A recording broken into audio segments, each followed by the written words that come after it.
Hello guys. இந்த செக்ஷனில் நம்ம ஒரு வியூனா என்னன்னு பார்க்க போகிறோம். லாரவல் ப்ராஜெக்டில் நம்ம டெவலப்பர் வந்து இந்த வீடியோவில் ஒரு முக்கியமான விஷயத்த சொல்கிறேன். நீங்கள் ஒரு டெவலப்பராக இருந்ததுன்னா உங்களோட முக்கிய குறிக்கோள் வந்து என்னென்னா ப்ராப்ளத்தை சால்வ் பண்ணுறது மட்டும்தான் கான்சன்ட்ரேஷன் பண்ணணும். ப்ராப்ளத்தை க்ரியேட் பண்ணுறதுல இருக்கக்கூடாது. ஸோ நீங்கள் வந்து எப்போவுமே ஒரு ப்ராப்ளத்தை எப்படி சால்வ் பண்ணலாம் யோசிச்சிங்கன்னா மட்டும்தான் இந்த ப்ராப்ளம் சால்வ் பண்ண முடியும். ஸோ இந்த ப்ராப்ளம் அரைஸ் ஆகிருக்கேன்னு சொல்லிட்டு நினச்சிங்கன்னா அது வந்து உங்களுக்கு ரொம்ப ஒரு டஃப்பான சுச்சுவேஷனாக அமையும். ஸோ என்றைக்குமே உங்களுக்குள்ள பிரச்சனைகளை வந்து எப்படி சால்வ் பண்ணுறதுன்னு மட்டும் யோசிங்க. இந்த வியூ செக்ஷனில் நம்ம ப்ரீவியஸ் வீடியோ பார்க்காதவங்க பார்த்துட்டு வந்துடுங்க. ஒரு கண்டினியூஷன் தான் இது. நம்ம ப்ராஜெக்டை வந்து வியூ ஃபோல்டரில் பார்க்க போகிறோம். ஓகே, இந்த வியூ ஃபோல்டருக்குள்ளே வெல்கம் blade.php. சரி, இது தான் வெப்பேஜ். நீங்கள் வெப்பேஜில் வந்து வெப்சைட்டில் பார்க்குற அப்ளிகேஷன்ஸ் எல்லாமே பேஜஸ் எல்லாமே இந்த இதில் தான் டிசைன்ஸ் வருது. சரி, இந்த பேஜில் வந்து HTML, CSS and JavaScript coding எல்லாமே எழுதி தான் அந்த டிசைன்ஸை கொண்டு வராங்க. சரி, இதில் முக்கியமாக நோட் பண்ணுங்கள், இந்த welcome.blade.phpயில் பிளேடுங்கிற ஒரு அடிஷ்னல் வேர்ட் இருக்குது. ஸோ இது எதுக்குன்னா இதில் வந்து பிளேடு சிம்பிளை யூஸ் பண்ணி நீங்கள் அடிஷ்னலாக சில விஷயங்கள் பண்ணிக்கலாம்.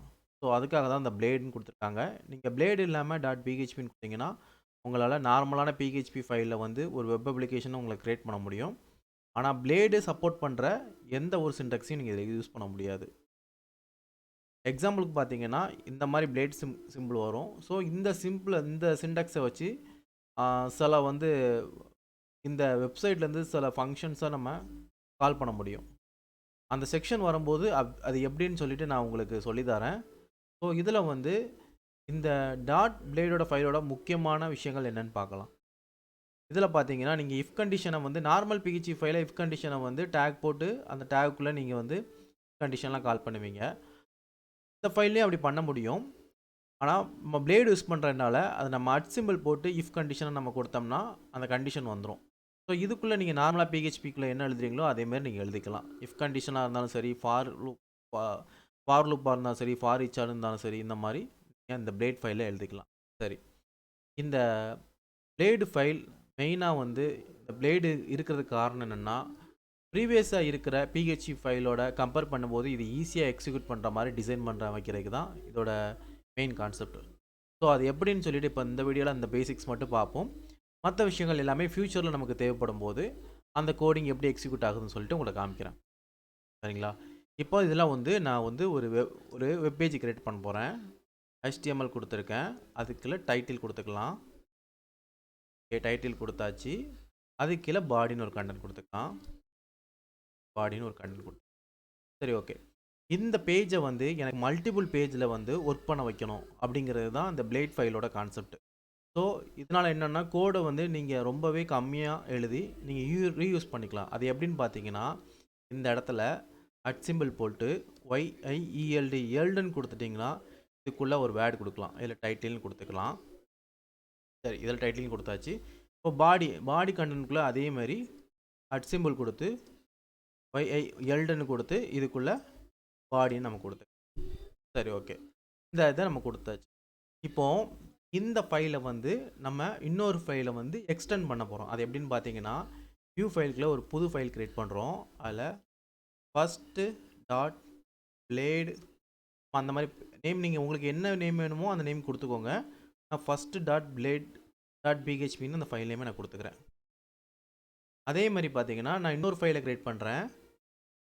second.blade.php அப்படின்னு நான் கொடுத்துக்கிறேன். இப்போ எனக்கு இந்த 2 ஃபைல் இருக்குது. இந்த 2 ஃபைல் ஆக்சஸ் பண்ணும்போது இந்த கண்டென்ட் எனக்கு வரும். ஆனால் இந்த கண்டென்ட்டில் வந்து இந்த சம்மந்தப்பட்ட டேட்டா எது லோட் ஆகணுங்கிறத நான் வந்து இந்த 2 ஃபைலில் முடிவு பண்ணேன்.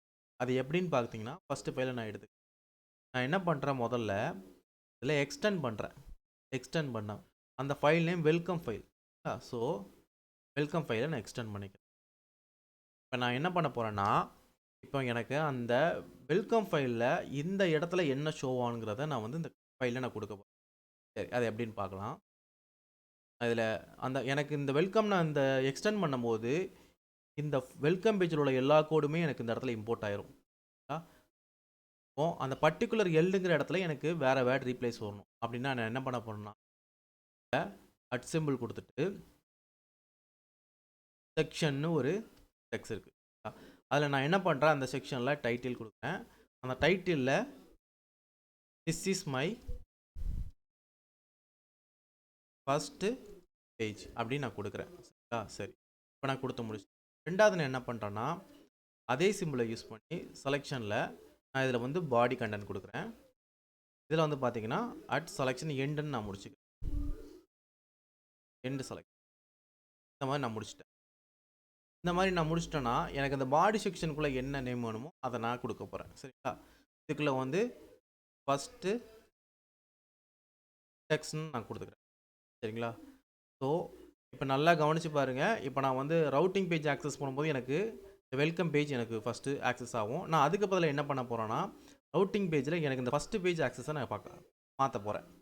அப்போது நான் ரவுட்டிங் பேஜில் வெப் ஆப்ஸில் நான் என்ன பண்ணுறேன், வியூவில் வந்து ஃபஸ்ட்டுங்கிற பேஜை வந்து எனக்கு ஓப்பன் பண்ணு அப்படின்னு நான் மாற்ற போகிறேன். ஸோ நல்லா கவனிங்க. ஃபஸ்ட்டுங்கிற பேஜில் வந்து நான் என்ன கோடிங் எழுதியிருக்கேன்னா அந்த ஃபைலை எக்ஸ்டெண்ட் பண்ணியிருக்கேன். எக்ஸ்டெண்ட் பண்ண ஃபைலுக்குள்ளே அந்த கண்டென்ட் எல்டுங்கிற கண்டென்ட் கொடுத்துருக்க இடத்துல என்ன வேர்ட் ரீப்ளேஸ் ஆகணுங்கிறது நான் கொடுத்துருக்கேன். இப்போது நம்ம வெப் ப்ரௌசர் போய் நம்ம ரன் பண்ணி பார்க்கலாம். அதோட URL இதுதான். Okay, this is my first page and first text வருது பார்த்தீங்களா? அதாவது this is my first page, அதாவது டைட்டில் இருக்கிற இடத்துல நல்லா கவனித்து பாருங்கள். இந்த டைட்டில் இந்த இடத்துல ஸ்பெல்லிங் மிஸ்டேக் பண்ணியிருக்கேன்.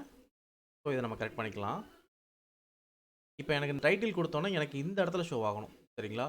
ஸோ இந்த இடத்துல ஷோ ஆகக்கூடாது. ஸோ தப்பு பண்ணியிருக்கனால அந்த இடத்துல ஷோ ஆகிருக்கு. இப்போ நம்ம ரிஃப்ரெஷ் ஓகே பார்த்தீங்களா? திஸ் இஸ் மை ஃபஸ்ட் பேஜ்னு இங்கே வந்துருச்சு. பாடி கண்டென்ட்குள்ள இடத்துல ஃபஸ்ட்டு டெக்ஸ்ட்னு கொடுத்து. ஸோ என்ன பண்ணுறோம், இதே காப்பி பண்ணி நம்ம செகண்ட் ஃபைலில் போடுறோம். சரிங்களா? செகண்ட் ஃபைலில் போடுறோம். ஆனால் இந்த தடவை என்ன போட போகிறோம், எனக்கு வந்து இந்த கண்டென்ட்டை காப்பி பண்ண வேண்டாம், ஃபஸ்ட்டுங்கிற பேஜில் உள்ள கண்டென்ட்டை அப்படியே நம்ம காப்பி பண்ணுறோம். சரி, ஓகே. இப்போ நம்ம இதில் போட்டாச்சு. இதில் வந்து எனக்கு டைட்டிலுங்கிற இடத்துல திஸ் இஸ் மை செகண்ட் பேஜ்னு கொடுத்தேன். Second page. இந்த பாடிக்குள்ளே வந்து செகண்ட் டெக்ஸ்ட் கொடுத்தாச்சு. சரிங்களா? இப்போ நான் என்ன பண்ணுறேன், இப்போ ரவுட்டிங் பேஜில் போயிட்டு நான் என்னோட ரவுட்டிங்கை செகண்ட்னு மாற்ற போகிறேன். சரி, ஃபஸ்ட்டுங்கிற வேலை செகண்ட். ஆக்சுவலி இந்த வியூனா என்னென்னா இந்த வியூ ஃபோல்டருக்குள்ளே ஃபைல்ஸை குறிக்குது. சரிங்களா? ஸோ எந்த ஃபைலை கொடுக்குமோ அந்த பேஜ் வந்து எனக்கு ரிட்டன் ஆகும். சரிங்களா? ஸோ இப்போ நான் என்ன பண்ணுறேன், அதே இதை நான் ரிஃப்ரெஷ் பண்ணுறேன். My second page this second text. சரிங்களா? வந்துருச்சு பார்த்தீங்களா? ஏன்னா இதை வந்து பார்த்தீங்கன்னா நல்லா புரிஞ்சுக்கோங்க.